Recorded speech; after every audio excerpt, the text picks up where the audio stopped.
Voilà, alors si vous voulez bien, on va commencer. Donc, si vous n'avez pas encore eu entre les mains le dernier bulletin de la Société historique, n'oubliez pas avant de repartir de venir le chercher. Jean-Christophe est en train de les distribuer.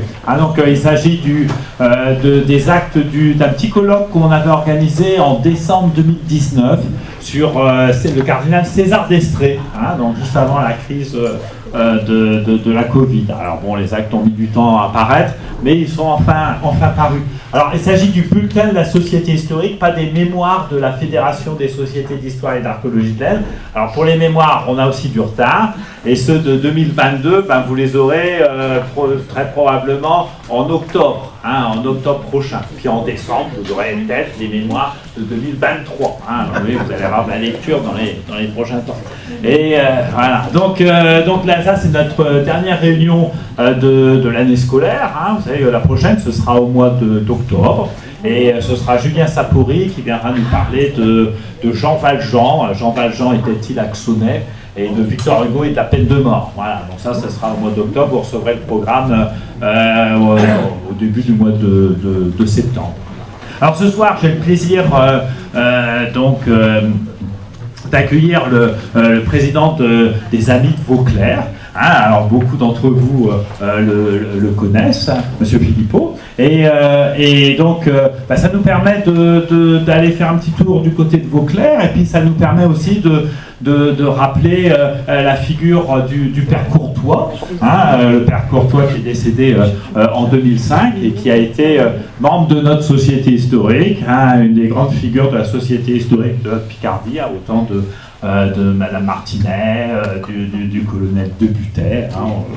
Je sais bien, quand je suis commencé à fréquenter la Société historique de Picardie au début des années 90, on les voyait très souvent, on les rencontrait très souvent, le père Courtois, comme le colonel Debutet, comme Madame Martinet, c'était des personnages tout à fait charmants. Alors, je pense que M. Philippot va avoir l'occasion de nous rappeler la figure du père Courtois. Voilà, donc merci beaucoup, M. Philippot, d'être venu ici dans le cadre d'une réunion de notre société historique. Alors, il n'y a pas de projection, c'est assez rare, mais je vais demander à M. Philippot, est-ce que vous avez besoin d'un ordinateur, que vidéoprojecteur? Il m'a dit non.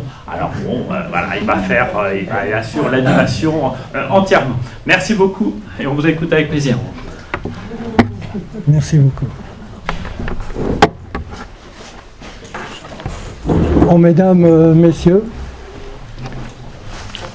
en ouvrant cette rencontre, je vous transmettrai toutes mes amitiés cisterciennes, bien entendu. Utilisez le micro, monsieur. Et je remercierai, Prenez le micro. et je remercierai le président de votre société et les gérants des éditions Loris qui ont eu le plaisir et l'avantage de mettre sur leur site privilégié, à savoir site et village de France, Vauclair, et avec une double consonance d'ailleurs, le site de Vauclair par lui-même et la commune de Bouconville-Vauclair par ailleurs. Donc voilà pour cette présentation. Donc remerciements, et mon Dieu, je vais vous souhaiter un bon voyage dans l'univers, non pas seulement cistercien, mais dans l'univers de ces ordres monastiques qui ont fait le pays que nous connaissons aujourd'hui, et lesquels ordres cisterciens, lesquelles congrégations religieuses méritent tout notre respect, toute notre reconnaissance. Alors bon voyage dans ces terres monastiques, avant d'aborder vraiment une autre terre, mais monastique elle aussi, à savoir la terre de Vauclair.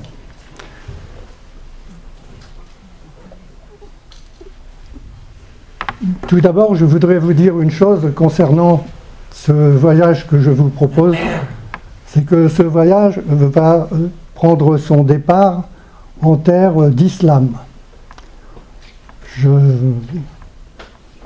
je pense qu'il est bon de savoir que si nous avons une histoire monastique, nous la devons à ces pays que sont la Turquie, que sont la Syrie, l'Égypte, lesquelles terres ont été ces terres qui ont accueilli à bras ouverts ce que l'on a appelé, ce que l'on appelle toujours les pères du désert. Il s'appelait Paul, il s'appelait Athanase, il s'appelait Basile, il s'appelait Pacôme.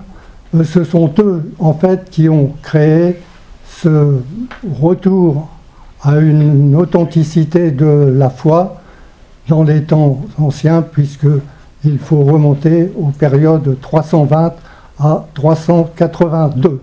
C'est la période de l'hérémétisme.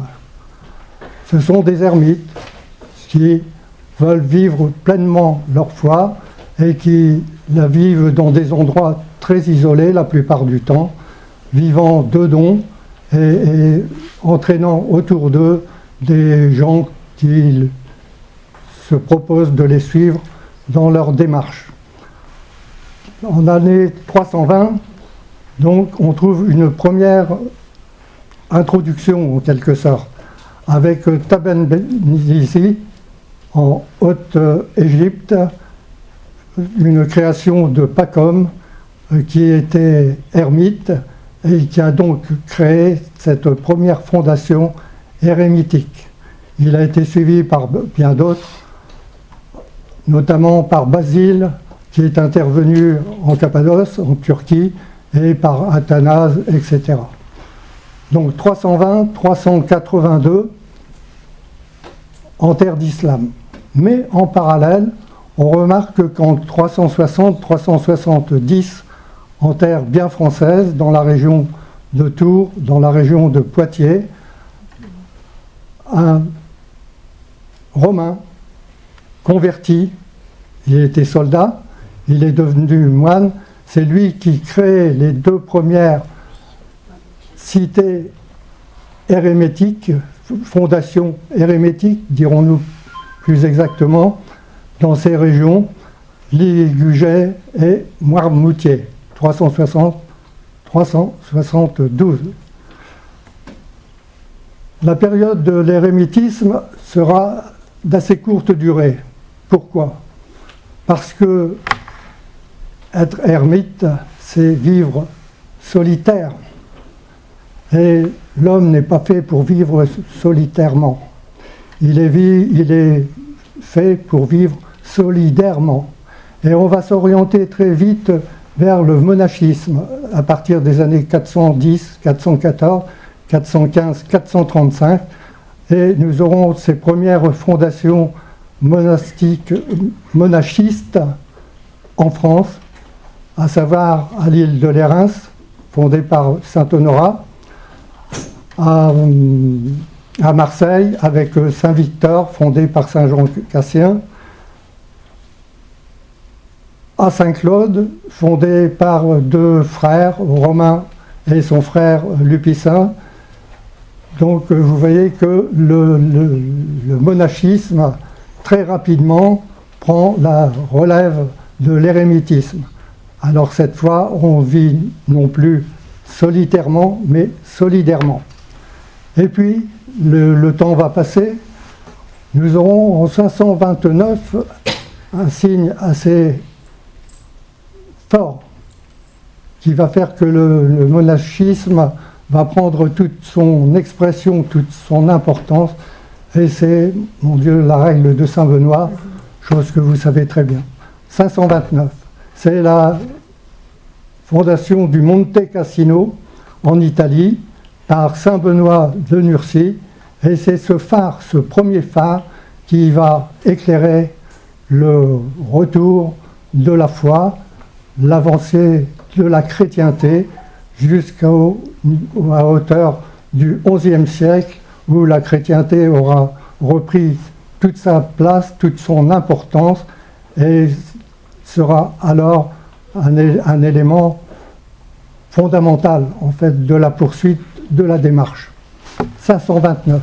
retenez cette date, elle est très importante dans cette évolution des relations hommes, ordre monastique, congrégation, qui ont fait l'Europe de demain, d'aujourd'hui maintenant, puisque Saint Benoît n'est-il pas surnommé le Père de l'Europe, ce qui prouve que les ordres monastiques étaient européens bien avant nous, et aujourd'hui on peut considérer que ce stade est même dépassé parce que, entre autres, les cisterciens sont présents sur les 5 continents.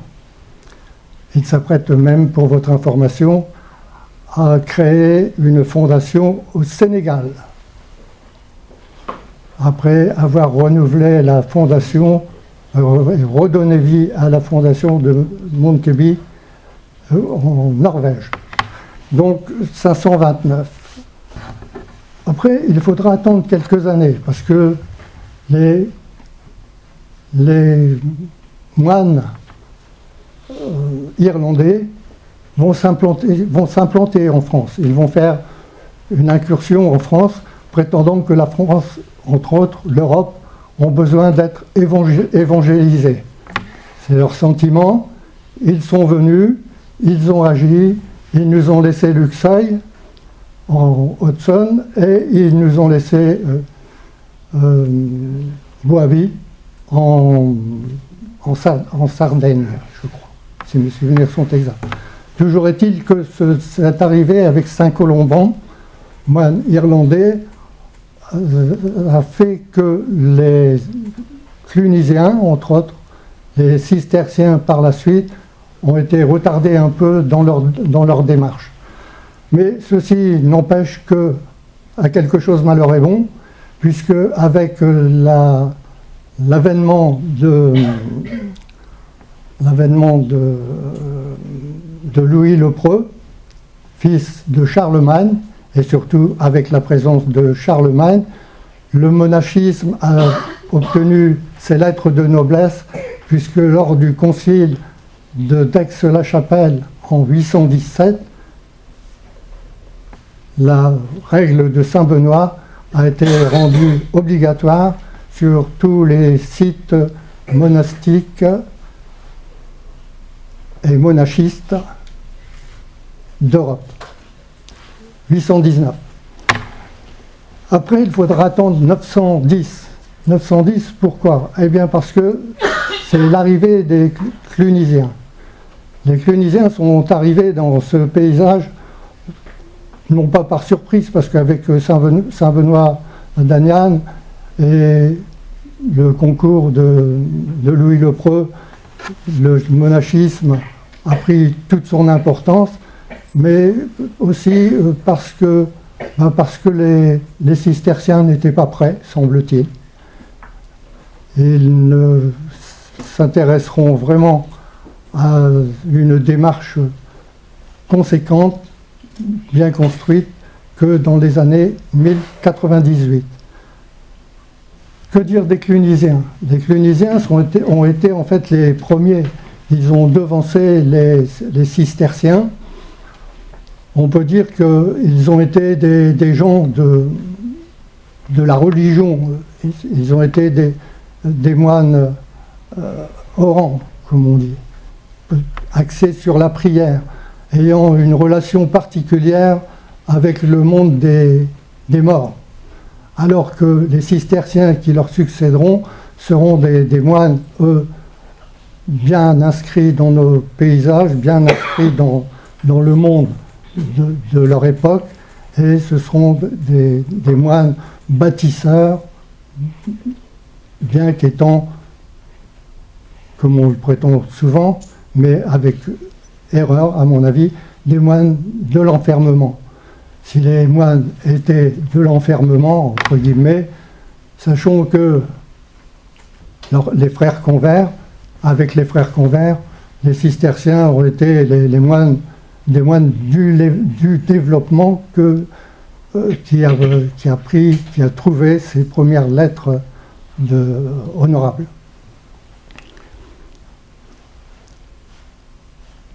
1098, je vous disais donc. 1098, eh bien, c'est la fondation de Cîteaux, bien sûr. On remarquera une chose, c'est qu'après Cluny, Cîteaux commence par un C. Et les cisterciens ne vont rien trouver de mieux que de se faire appeler cisterciens, ça commence aussi par un C. Leur emblème, leur totem végétal sera le cistel, le jonc en bourguignon, et ils seront vraiment avec cette lettre C jusqu'au bout de leur vie qui se poursuit toujours. 1098. En 1111, voilà Bernard qui arrive à Cîteaux. Cîteaux est en Bourgogne, bien sûr, vous le savez. Clairvaux est en Bourgogne. Les filles de Cîteaux seront donc essentiellement de la région Bourgogne. Ces filles sont La Ferté, d'abord, ensuite Pontigny, en second lieu. Clairvaux apparaîtra en troisième lieu avec Bernard, puisque en 1115, Bernard sera le père abbé de Clairvaux, où il sera nommé par Étienne Harding, troisième abbé de Cîteaux. À noter que s'il faut avoir et regarder avec beaucoup d'attention l'érémitisme, il faut savoir que le premier abbé de Cîteaux a été Albéric. Et Albéric était-il sinon un ermite? Il était de la région de Tonnerre, il était dans la forêt de Colonne, à côté de Tonnerre, il était donc de la Bourgogne, et c'est lui qui a été le premier abbé de Cîteaux. Donc vous voyez que généralement tous ces ermites ont joué un grand rôle. Je vous parle là de ce cas qui est assez précis, mais il y a d'autres ermites qui ont eu aussi une belle vie monastique, laquelle a été bien remplie. 1111, donc 1113, 14, 15. Bernard arrive, il est né en 1080. Il arrive à Clairvaux, il a 31 ans, il arrive à Clairvaux.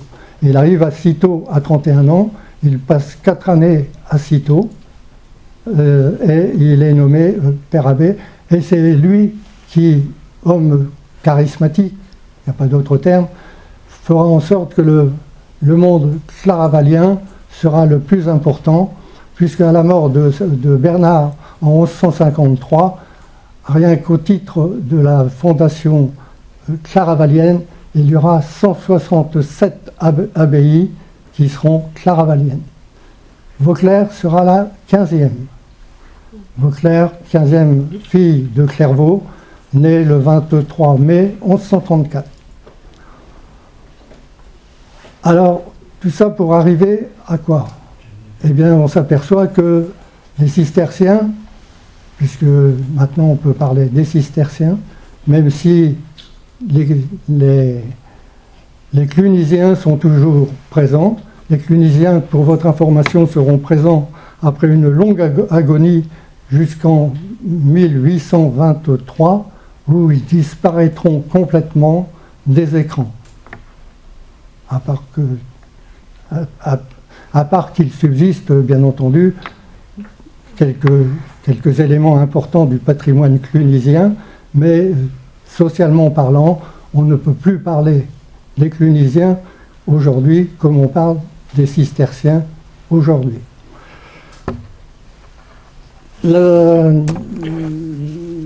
Alors, Bernard va être l'homme charismatique, l'homme de la situation. Le monde cistercien va prendre de plus en plus d'importance et en plus, il va être aidé, ce monde cistercien. Il va être aidé par des éléments qui sont incontournables, dont certains éléments sont vraiment lannois. Ils sont de chez nous. Et à cet égard, moi, je souffre un peu de voir que Barthélemy de Jure n'a pas la place qui lui revient dans l'univers lannois. On ne trouve, excusez-moi, c'est mon sentiment, on ne trouve aucune carte postale, même pas de sa sépulture, à l'office départemental de Laon. Je suis déjà intervenu à ce sujet, mais sans succès. Je trouve que c'est dommage, parce que cet homme a été un évêque bâtisseur. Il a pris une succession difficile. Il a été avant-gardiste. Il a été européen, mondialiste, avant l'heure, puisque pour relever la maison départementale, la maison axonaise religieuse, il a quand même fait appel, et c'est formidable, à mon avis, il a fait appel aux deux têtes pensantes religieuses de son époque, à savoir Bernard, mais là, il était en parenté avec Bernard, mais surtout avec Norbert de Xanten, qui était allemand et qui était de l'ordre des Prémontrés. Je vous signalerai d'ailleurs, entre parenthèses, que Saint-Bernard français, bien de chez nous, a toujours entretenu de très bons rapports avec Norbert de Xanten. Et on remarque aussi dans la filiation cistercienne la présence importante de Morimont, fondation en Bourgogne, bien sûr, qui a créé beaucoup par essaimage des fondations en Allemagne. Vous voyez, ça, il faut le savoir. Alors l'ordre cistercien va avoir un homme charismatique, bien sûr, mais il va avoir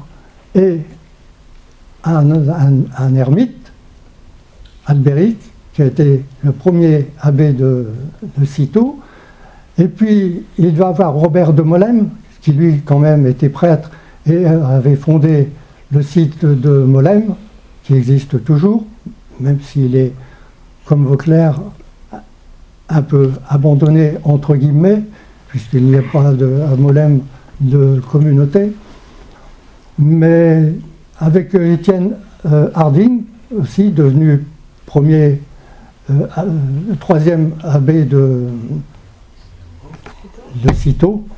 Donc on voit aussi que, en fait, là, il y a une introduction européenne, il y a une identification européenne. Les cisterciens ne pouvaient donc que, si on réfléchit bien, continuer sur cette voie, sur cette lancée. Les cisterciens européens avant l'heure. 1115, 1120, les cisterciens sont toujours là, heureusement d'ailleurs. Les clunisiens aussi, et de 1120 à 1145, il va y avoir un affrontement pour quelque chose de vraiment secondaire, la tenue vestimentaire. Et c'est là qu'on arrivera quand même à une mise au point, et il y aura des moines noirs et des moines blancs. Il a fallu quand même une discussion de plusieurs années pour arriver à ce résultat et pour coexister. Alors, je vous disais que Barthélemy de Jure, évêque de Laon, en 1144, en 1111, pardon, prenant la succession de Caudry, l'évêque Caudry, trouve une situation désastreuse. Et à cela, deux raisons qu'il ne faut pas ignorer.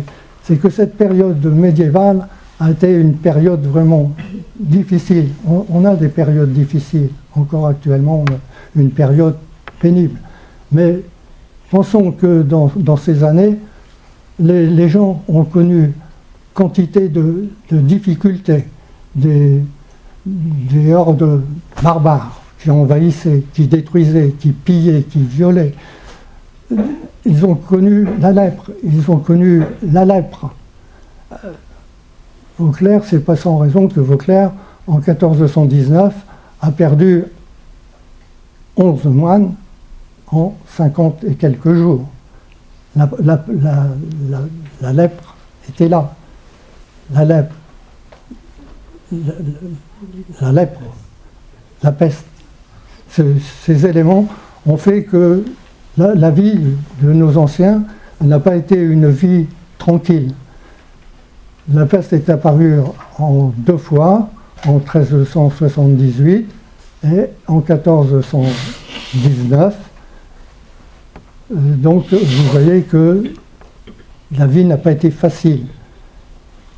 Et pourtant, le monde a progressé, puisque avec les cisterciens notamment, le monde rural a pu profiter de quantités d'avantages mis sur les rails par le monde cistercien. 1419. Ensuite, on aura ces fameuses guerres, la guerre de 100 ans. On aura les guerres de religion. On aura la guerre avec l'Espagne dans les années 1650. Donc vous voyez 1400, 1337, 1443, la guerre de 100 ans, 1592, 1598, guerre de religion, 1650, guerre avec l'Espagne. Mon Dieu, les cisterciens ont fait ce qu'ils ont pu, les ordres monastiques, eux aussi, sont à même à mettre à l'honneur. Ils ont fait ce qu'ils ont pu, à savoir faire en sorte que leur communauté, retranchée souvent derrière des murs, prenons l'exemple de Laon avec ses remparts, c'est que les communautés ont servi de refuge. C'est pas sans raison que dans les années 1970, alors c'est quand même assez proche de nous, on a trouvé le 4649 pièces à Vauclair. Le trésor de Vauclair date probablement et identifié par les services adéquats français à la guerre avec l'Espagne, 1650. Donc, ce qui prouve, puisque ce trésor a été trouvé au niveau de l'hôtellerie de Vauclair, que ici, à Vauclair comme ailleurs, Vauclair a servi de refuge. À chaque fois qu'il y avait une insurrection, à chaque fois qu'il y avait une guerre, les gens se précipitaient et le trésor de Vauclair, dans 2 petits sacs en jute, je les vois encore comme si c'était hier, est significatif, d'autant plus qu'il était très peu enterré et qu'il avait été pratiquement jeté à la base d'un des bâtiments de l'hôtellerie par précipitation en quelque sorte, très peu dissimulé, ce qui fait que malgré tout, de 1650, ce trésor a subsisté à cet endroit jusqu'en 1973. Ça ne s'invente pas. Voilà donc Vauclair.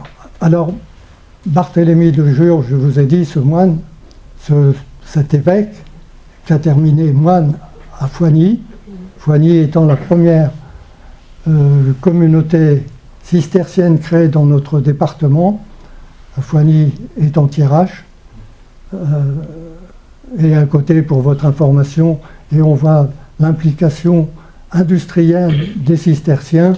Quand je pense qu'il y a un village, ça ne s'invente pas, qui s'appelle La Bouteille, c'est dans ce village que les cisterciens de Foigny ont créé une petite industrie de fabrication de bouteilles, pour votre information.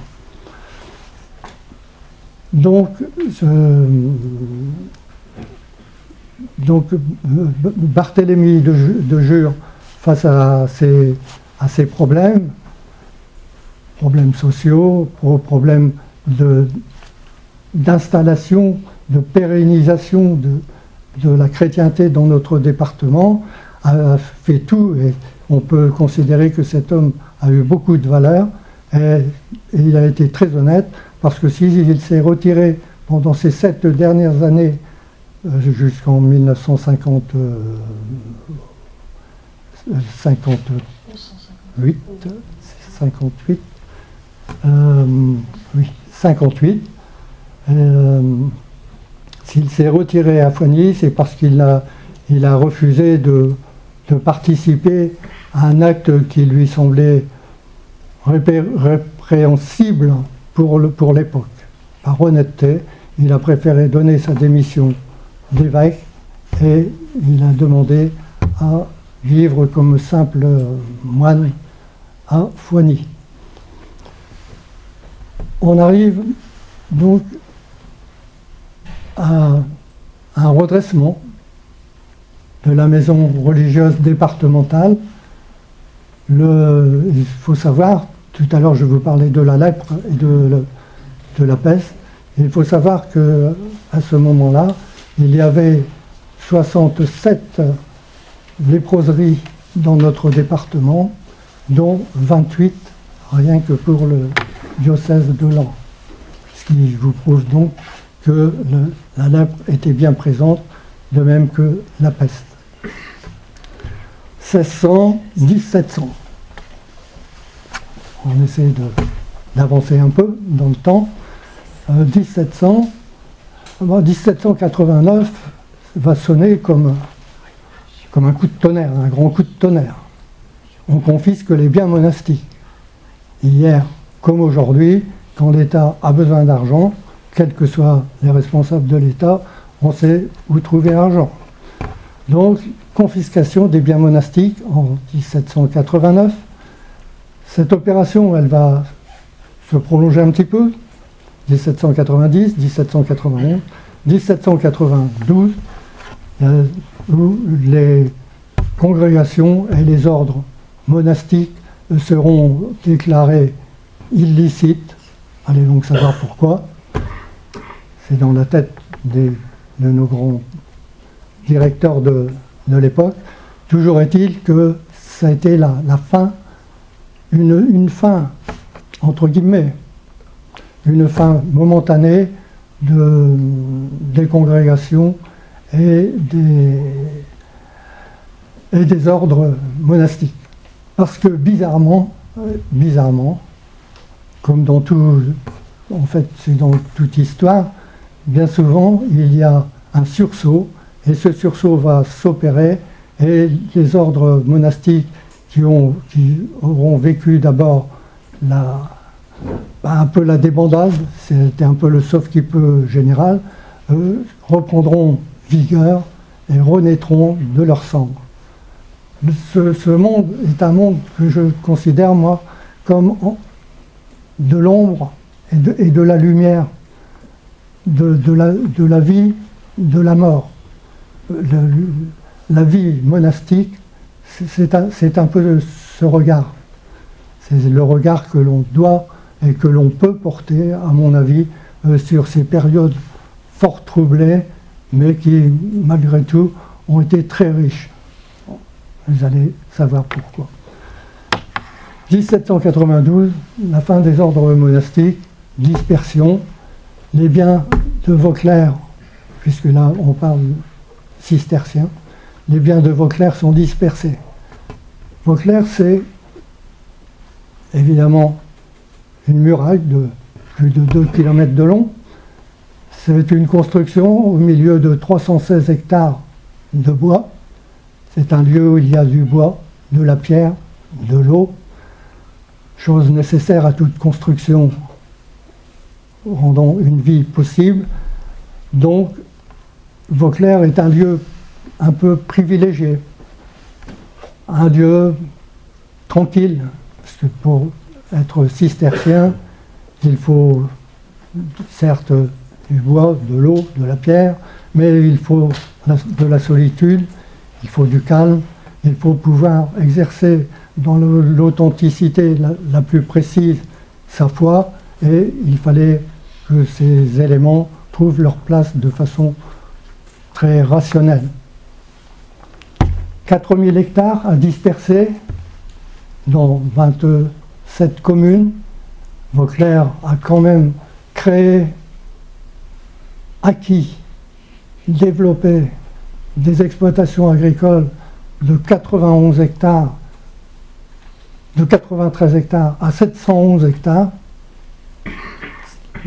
des multinationales, entre guillemets, avant l'heure, ce qui explique en fait que la fin des cisterciens était une fin annoncée, parce que à Vauclair, comme ailleurs, il est évident que des biens importants, pensons qu'à Clairvaux, Clairvaux était à la tête d'une vingtaine de milliers d'hectares, Vauclair n'ayant que 4000 et quelques hectares, vous voyez la différence. Donc ces emprises, ces prises par le pouvoir central, par le pouvoir royal, qui avait déjà créé, en fait, qui avait déjà mis en place une mainmise sur les biens monastiques, puisque en créant la commande c'était quand même la prise de direction par quelqu'un nommé par le pouvoir royal d'une emprise monastique, alors que la logique aurait voulu, la démocratie aurait voulu que le système électoral, qui était d'ailleurs en vigueur déjà, soit pérennisé. Pourquoi ne pas avoir continué à procéder par élection? Les 45 abbés de Vauclair ont été tous élus. Alors Vauclair a une particularité d'ailleurs à ce sujet, c'est qu'à Vauclair, il y a eu un meurtre. En 1503, il y a eu un meurtre. Ne me demandez pas la raison du meurtre, je n'en sais rien. Si quelqu'un peut me le dire, ce sera très bien. Mais tout ça pour vous dire que s'il y a eu un meurtre, c'est parce que tous les pères abbés ont été nommés, les 45 précisément, ont été nommés par l'Assemblée. C'est l'Assemblée qui a élu à chaque fois son patron, entre guillemets, pour reprendre l'expression d'un petit jeune qui m'a demandé une fois: mais monsieur, qui c'est qui a été le patron à Vauclair? Ah ben mon petit gars, eh ben écoute, je chercherai, tu reviendras me voir, je te le dirai. Quelques mois après, j'ai pu lui dire, il y en a eu 45. Donc, Vauclair, derrière ses murs, a continué à vivre jusqu'à la Révolution, puisque la Révolution, ça a été une fin programmée, même si les gens du secteur ont fait en sorte que la communauté subsiste, ça n'a pas été réalisé, les gens ont été déboutés, et ça fait d'autant de mal, c'est que, en fait, quand on regarde bien l'histoire des villages autour de Vauclair, les villages vivaient énormément de la présence des cisterciens qui avaient sur Vauclair développé des cultures céréalières, qui avaient développé la vigne, qu'ils avaient importé de Hongrie, ils avaient développé l'élevage, ils avaient amélioré le poisson. C'est phénoménal ce que nous devons aux cisterciens entre eux. Mais attention, ne faites pas croire qu'on doit tout aux cisterciens, on ne doit pas tout, mais on leur doit le développement. Quant aux paroisses, rendons acquis de droit de cette reconnaissance, ce sont les prémontrés qui ont mis nos paroisses en place. Je pense que vous le savez. Vauclair, donc, 316 hectares, un petit bois autour, la forêt d'aujourd'hui, avec ce classement en zone rouge, fait 1058 hectares. Ce classement a fait en sorte que de 43 villages, nous sommes passés à 34 villages. Il y a 9 villages qui n'ont pas été reconstruits. Et à chaque fois, dans notre secteur, que nous avons un village avec un nom composé, le nom du village accolé en second lieu, et le nom du village ancien disparu, non reconstruit, dont le nom est rattaché symboliquement au nom du village le plus proche, reconstruit, Chermizy, Haye, Poncy, Courtécon, Bouconville, Vauclair. Parce que Vauclair, c'est là qu'on voit que la vie, c'est une longue route, pavée de bonnes intentions, de moins bonnes aussi, pavée par des présences humaines, des présences solides, la pierre, des bâtiments, etc. Vauclair a continué à jouer son rôle, a continué à essayer de revivre. Et avec le père Anselme Dimier, Vauclair était appelé à revivre. Le père Dimier, c'est un personnage, c'est le premier personnage acteur de la Renaissance de Vauclair. Pourquoi je vous dis ça? C'est parce qu'il a fallu que cet homme, qui est belge, ancien combattant, ayant combattu sur le chemin des Dames, c'est lui qui nous l'a dit, nous n'en sommes pas convaincus, ayant assisté à la destruction de Vauclair par les artilleurs français, et ils n'ont pas été les seuls, les Allemands les ont aidés. Vauclair, donc, a subi des moments forts, et on doit, avec beaucoup de respect, avec beaucoup d'humilité, penser au père Dimier, que rien ne prédisposait à une vie monastique. Or, ce soldat qui a combattu sur le chemin des Dames deviendra moine, deviendra grand spécialiste de l'histoire, de l'archéologie cistercienne, et viendra à Vauclair pour retrouver la première église de Vauclair, parce que lui, contrairement à nous qui sommes du coin, ne savions pas qu'il y avait eu deux constructions à Vauclair. Il y a eu une première construction de 1134 à 1141. En 1141, Vauclair est déjà capable en 1142, Vauclair est capable de se séparer de 12 moines qui partent en Brie champenoise dans la région de Cézanne pour créer un endroit où il y avait un ermite, la fondation du Reclus, à Talus-Saint-Prix pour ceux qui connaissent. C'est pas très loin de Montmorlucie, 1142. En 1167, Vauclair est capable aussi, selon la formule cistercienne, de se séparer à nouveau de 12 moines qui eux aussi vont en Brie champenoise pour créer la fondation de la Charmois derrière Montmorlucie. Aujourd'hui, la fondation du Reclus existe toujours, vous pouvez vous y rendre, vous pouvez être hébergé dans les constructions des XIIe et XIIIe siècles qui sont vraiment bien entretenues, qui sont sauvegardées. Par contre, je ne vous recommanderai pas, et M. de Benoît qui serait là ne vous recommanderait pas non plus, l'abbaye de la Charmois, qui aujourd'hui est le château de la Charmois et qui intéresse ses propriétaires de par la forêt de Charmes, tout simplement. Donc vous voyez que si le père Dimier est arrivé à Vauclair, c'est parce qu'il savait pertinemment qu'il y avait eu deux constructions. Nous ne le savions pas, les gens du secteur. On a crié au fou d'ailleurs quand il est arrivé. Bon. Il veut retrouver la première église de Vauclair. Mais bizarrement, avec Maurice Bruot, qui était le directeur du comité départemental du tourisme à ce moment-là, le courant est passé, bizarrement. Bizarrement, parce que Maurice Bruot, à ma connaissance, n'était pas tellement personne d'église, à l'inverse du père Dimier, qui était moine cistercien et qui, là, était à Scourmont, en Belgique. Le père Dimier prend la tâche de Jean-René Courtois. Il fallait bien trouver quelqu'un, parce que pour retrouver l'emplacement de la première église, il fallait engager des fouilles.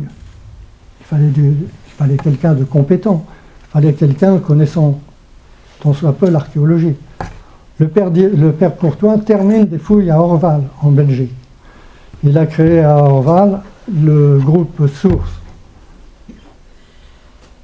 Il se demande ce qu'il va faire, le père Courtois.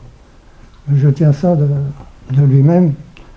Ou travailler pour le compte d'un titre religieux, ou continuer dans la voie de l'archéologie.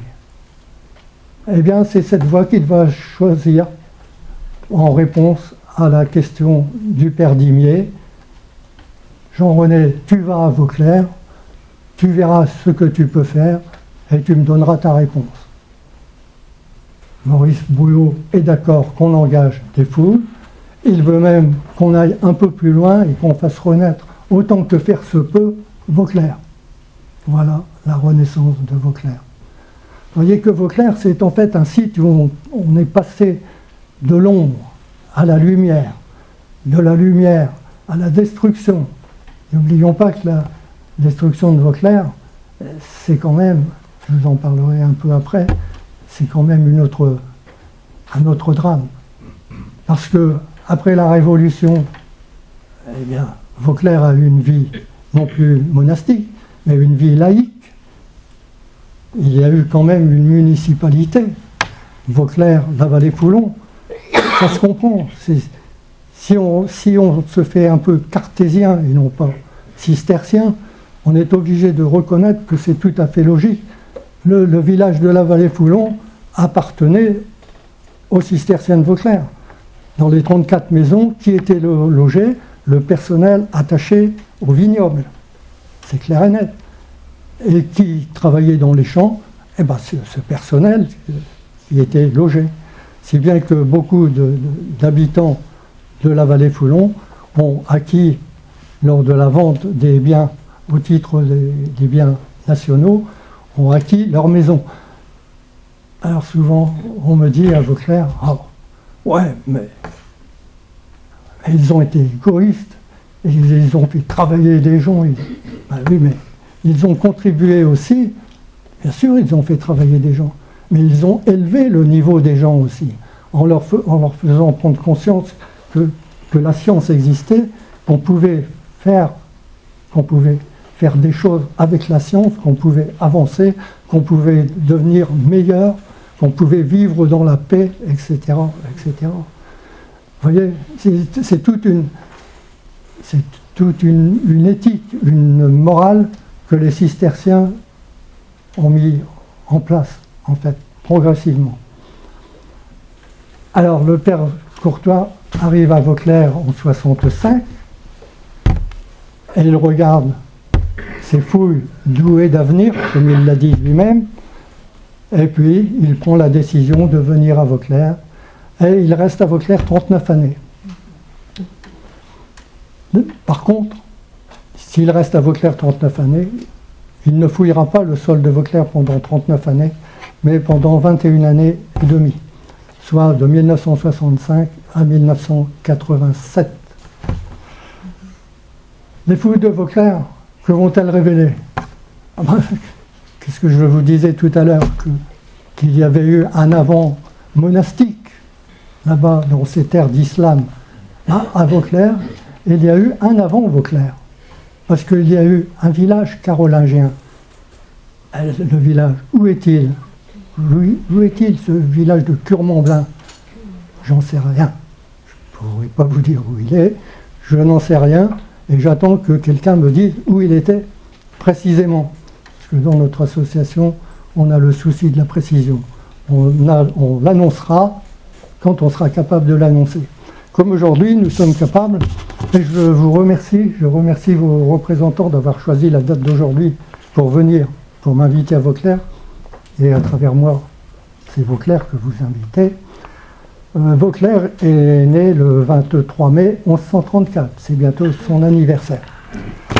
Nous venons de refaire à Vauclair le blason de Vauclair, et ce blason, il a une particularité, c'est qu'en 1547, le blason de Vauclair a pu être surmonté de la mitre et de la crosse. Vous pourrez, si vous venez à Vauclair, ce que je souhaite, ce que nous souhaitons dans notre association, vous pourrez acquérir le blason de Vauclair au prix de 4 €. Et vous verrez que ce blason, ce blason oui, tout à fait ça, que vous pourrez mettre en bonne place chez vous, et surmonté de la mitre et de la crosse. Ah, ben ça nous a tourmenté bien des années. Notre association est dans sa 17e année. Je ne vais pas vous dire que ça fait 17 ans que ça nous tourmentait, mais nous sommes contents aujourd'hui de pouvoir vous dire, quand vous venez à Vauclair, ah voilà, le blason de Vauclair, il est surmonté de la mitre et de la crosse. Remarquez quand même une chose que je vous aurais dit il y a 16 ans, la mitre, c'est un signe ecclésiastique. La crosse, oui, la crosse, mais elle est dirigée vers l'intérieur. Ah oui, mais c'est un ordre monastique, c'est un ordre fermé. La crosse du pape, elle est dirigée vers l'extérieur. Là, elle est dirigée vers l'intérieur. Eh bien, par cette bulle pontificale de 1547, que nous sommes fiers de présenter à Vauclair, nous pouvons vous raconter cette histoire, parce qu'elle est authentique. Il y a 4 ans, nous recevons un courrier d'une vieille dame d'Avenay Val d'Or, dans la Marne. Cette vieille dame de 83 ans nous écrit et nous dit, ben voilà, j'ai des éléments sur Vauclair, mes enfants, mes petits-enfants se fichent royalement de Vauclair. Moi, je vais déposer toutes ces archives aux archives départementales de l'Aisne. Que faites-vous? Avec Henri de Benoît, notre président du moment, on se dit, oh là là, que peut-elle avoir comme document? On tire à la courte paille. C'est moi qui vais voir la brave dame de 83 ans, Janine Caudry, ça ne s'invente pas, c'est bizarre, mais c'est comme ça, et qui me montre quoi? La bulle pontificale de 1547 du pape Paul III à son fils bien-aimé, Marin Bertin, 33e abbé de Vauclair.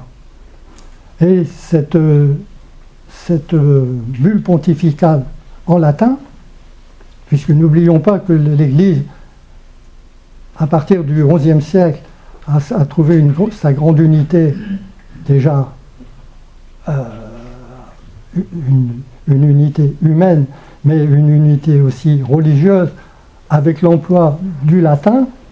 Ce texte en latin, exposé à Vauclair, traduit par Patrick Demouy, le grand spécialiste rémois que vous connaissez certainement, eh bien, nous donne l'explication, c'est une reconnaissance.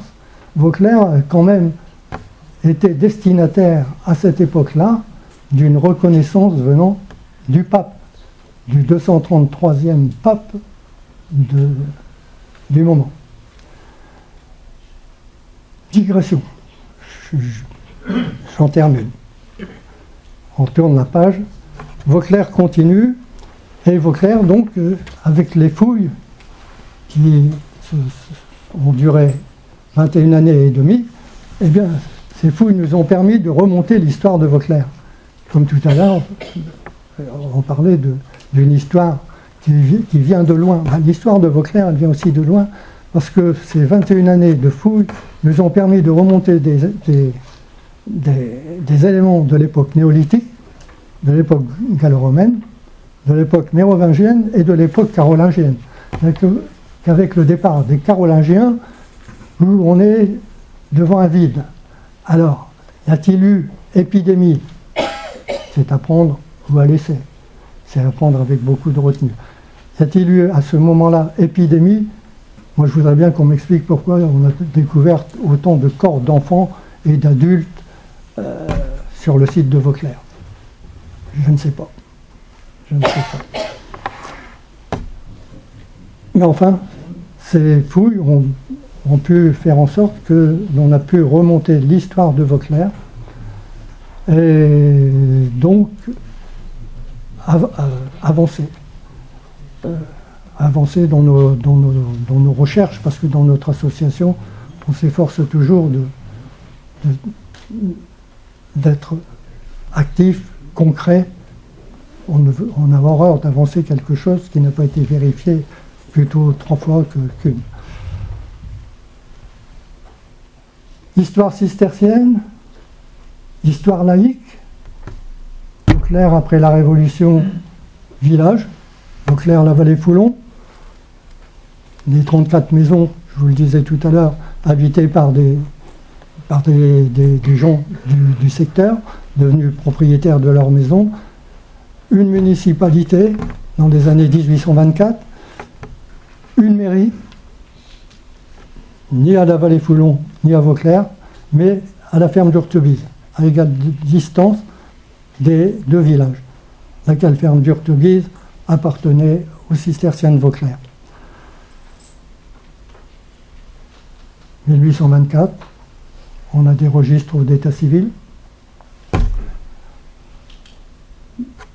On arrive à, malheureusement, l'épisode, premier épisode, Première Guerre mondiale, 1914-1918. 1914, les Allemands traversent Bouconville. La colonne prend mon arrière-grand-père en otage, prend le secrétaire de mairie en otage, mon arrière-grand-père parce qu'il avait eu le malheur de mettre le drapeau français. Mais c'était dans ses habitudes. Il avait mis le drapeau français sur la maison. Les Allemands ne se sont pas posé de questions. Il y a le drapeau français, c'est la mairie. Le monsieur qui court à notre rencontre, c'est le maire. Ils l'ont pris. Sur la lancée, ils prennent monsieur Putepièce, le secrétaire de mairie de Bouconville. Et nos 2 citoyens, tenez-vous bien, ça ne s'invente pas, ils sont libérés par un jeune Allemand, un jeune lieutenant allemand, en passant devant Vauclair. Lequel le jeune lieutenant allemand, nous sommes le 2 septembre 1914, vient de prendre position à Vauclair. C'est lui qui ordonne aux responsables de la colonne allemande de renvoyer dans leur foyer les 2 citoyens. Je ne dis pas que tout le monde croyait qu'ils étaient disparus corps et âme, mais ils sont revenus. Donc, village, jusqu'en 1917. La préparation de l'offensive Nivelle. Alors là, c'est un autre épisode d'autant plus douloureux que souvent des gens viennent à Vauclair, des visiteurs qui nous disent « Oh, ouais, il n'y a plus rien à Vauclair. Et les pierres qui manquent là, où sont-elles ?» Alors à chaque fois, il faut leur expliquer que la guerre est passée. On n'est pas dans le sud de la France. Malheureusement ou heureusement, ça dépend dans quel sens on se place.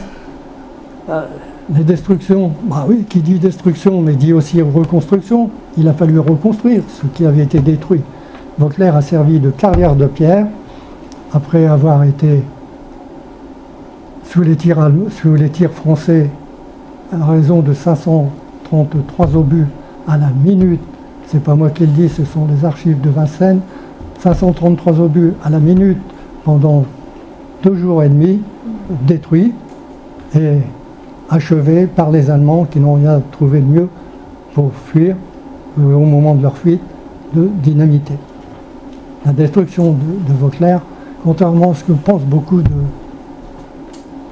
visiteurs, c'est une destruction franco-allemande. On rendra à chacun ce qui lui revient. C'est pour ça que dans notre exposition à Vauclair, nous parlons aussi bien des Allemands que des Français. Parce que dans le fond, ils ont été des éléments commandés, à qui on a commandé de détruire. Ça s'est fait comme ça, ça s'est fait comme ça. Vauclair passe dans l'oubli, rondeur et décadence, ombre et lumière, vie et mort.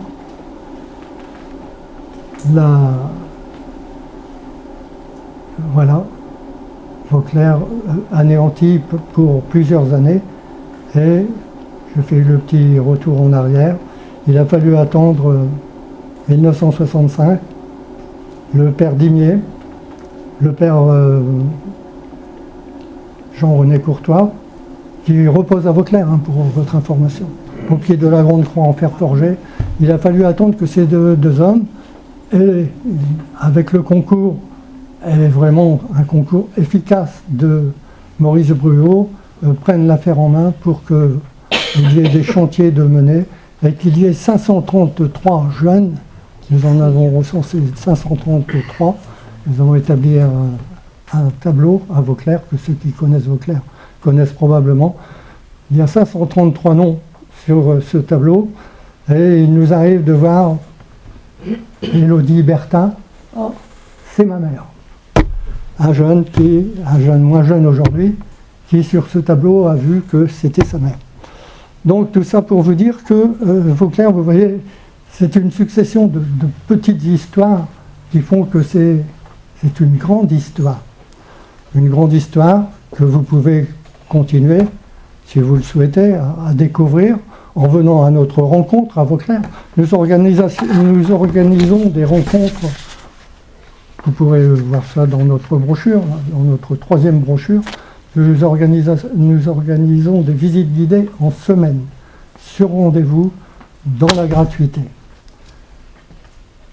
Vous savez pourquoi vous venez ce jour-là, vous savez pour qui, à la rencontre de qui vous venez. Il ne dépend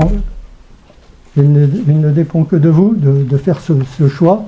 Comme ce soir, vous avez fait le choix de venir ici, dans la maison des archives départementales, qui possède des trésors intéressants de Vauclair. Mais il faut rendre à chacun ce qui lui revient. La bibliothèque de Laon, sur le plan manuscrit, puisque les cisterciens ont œuvré aussi sur le plan culturel, et notamment au niveau de la création de manuscrits. Il y a de superbes manuscrits à la bibliothèque de Laon.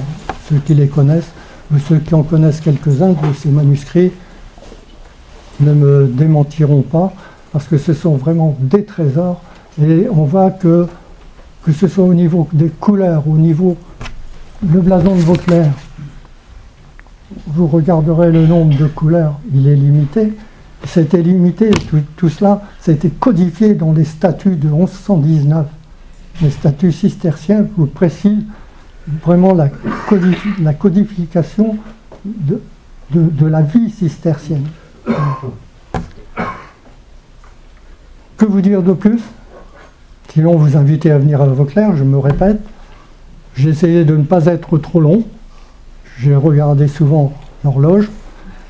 S'il y a des choses qui vous intriguent, des questions que vous souhaitez poser, n'hésitez pas. N'hésitez pas. Dans la mesure où je pourrais, je vous renseignerai. Dans la mesure où je ne pourrai pas, je vous le dirai.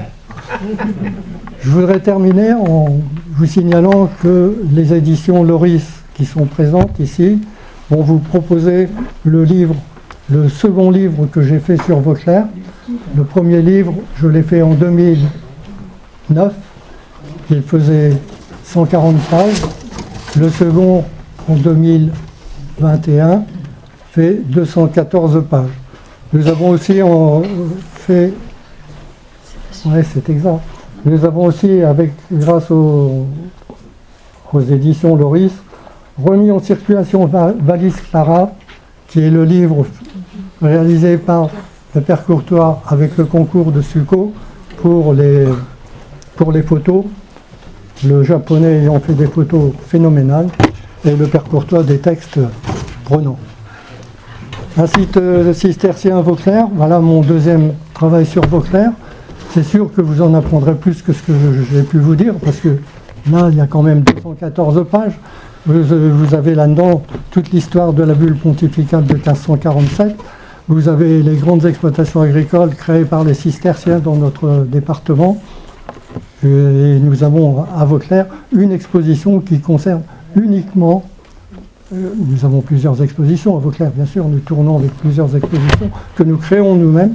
Nous avons une exposition qui est très, très bien perçue par le monde agricole, qui revit à travers les textes le développement de certaines exploitations agricoles qui ont toute une explication. Je vous donne un exemple.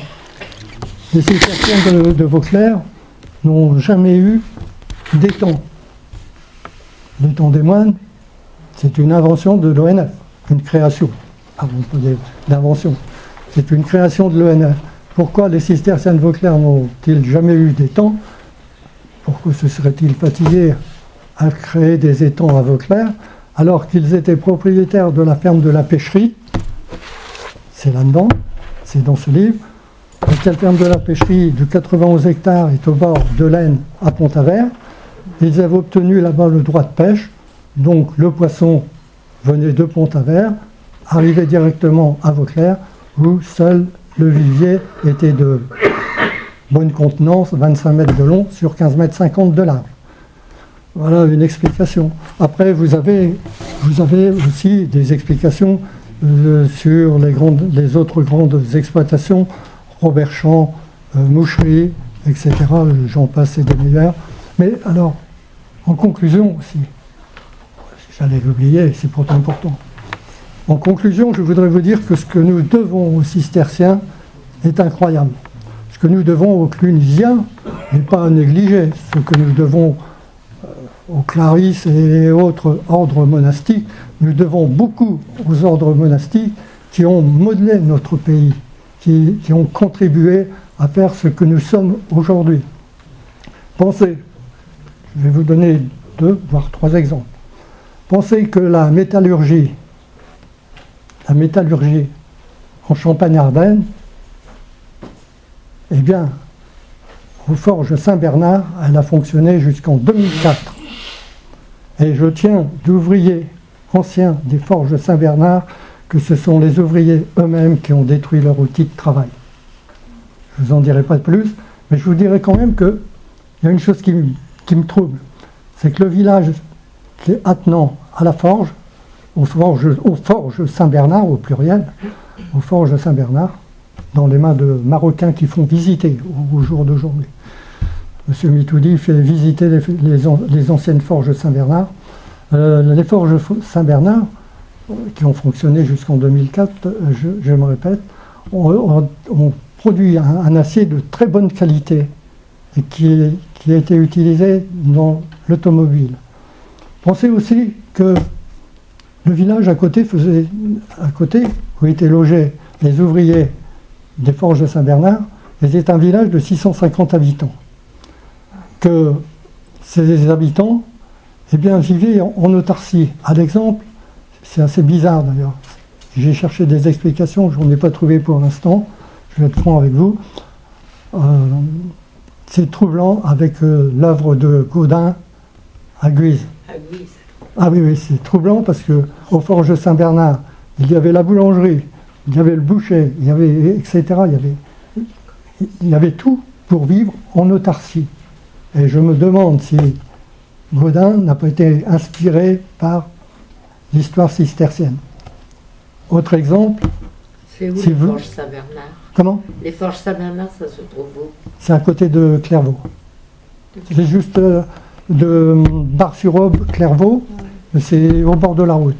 Vous avez les forges Saint-Bernard sur votre gauche, en allant vers Clairvaux, et sur votre droite, vous avez le village, les maisons. Elles sont toujours là, les maisons.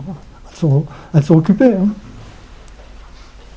Les forges de Saint-Bernard, le département de l'Aube s'est désintéressé du sauvetage des lieux. C'est dommage. Pensez alors à un autre niveau, au niveau de l'hydrologie. Vous savez que les cisterciens ont été des grands spécialistes de l'hydrologie. Si vous avez l'occasion, visitez le marais Poitevin. Vous verrez comment ils ont canalisé le marais Poitevin. C'est phénoménal. Phénoménal. On a des problèmes d'eau aujourd'hui, dans le sud de la France. Il faudrait bien prendre exemple sur les cisterciens, à mon avis. Ça serait peut-être pas si mauvais que ça. Après, alors au jour d'aujourd'hui, si on dresse un bilan, il y a quand même 167 fondations cisterciennes, maisons où il y a des assemblées. On a une centaine, ce sont des hommes, 67, ce sont des femmes. Vous voyez que les cisterciens sont toujours présents, non pas seulement en France. En France, ils sont présents à 34 endroits. En Europe, les cisterciens ont laissé des vestiges en plus de 2000 endroits.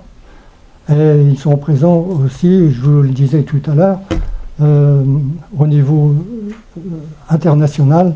Ils sont présents au Maroc. Ils ne sont pas de retour pour l'instant. Ils y retourneront peut-être quand Dieu le voudra. Ils seront peut-être de retour en Algérie. Pour l'instant, l'Algérie n'est pas au programme.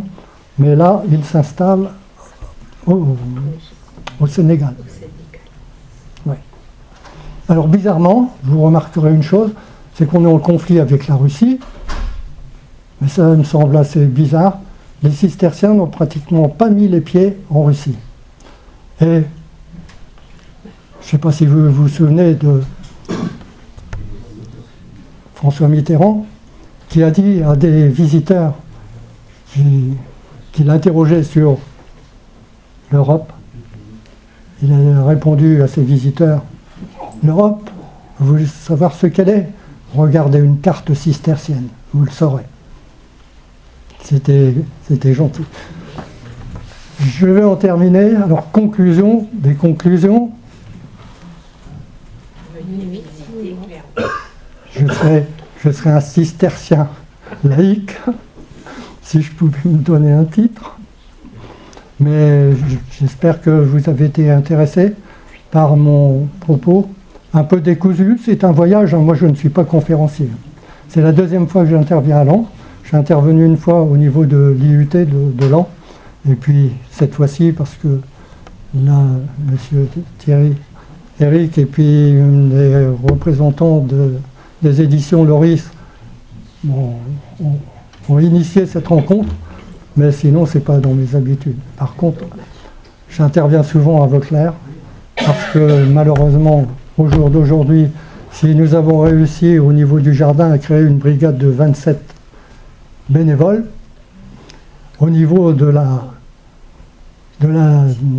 divulgation, je dirais pas divulgation de l'éthique cistercienne, ça ne se bouscule pas au portillon.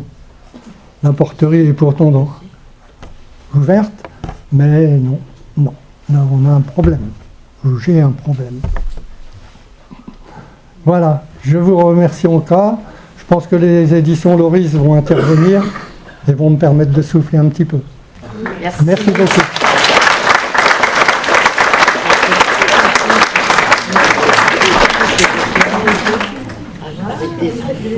Alors sachez quand même encore une petite chose, c'est que toutes les assemblées cisterciennes au jour d'aujourd'hui vivent du travail de la terre, car les cisterciens ne seront véritablement moines que s'ils travaillent de leurs mains. C'est pas moi qui le dis, c'est Saint Bernard qui le dit. Merci beaucoup. Merci beaucoup, monsieur. Merci pour ce bon moment de partage. À l'office de tourisme de Laon, on a fait des visites de Vauclair. Comment? À l'office de tourisme de Laon. Là, on était guides, plusieurs, à faire des visites de Vauclair à une période. C'est bien ça. Ben maintenant, c'est encore dans Ah, c'est bien. C'est très bien. Il y a beaucoup.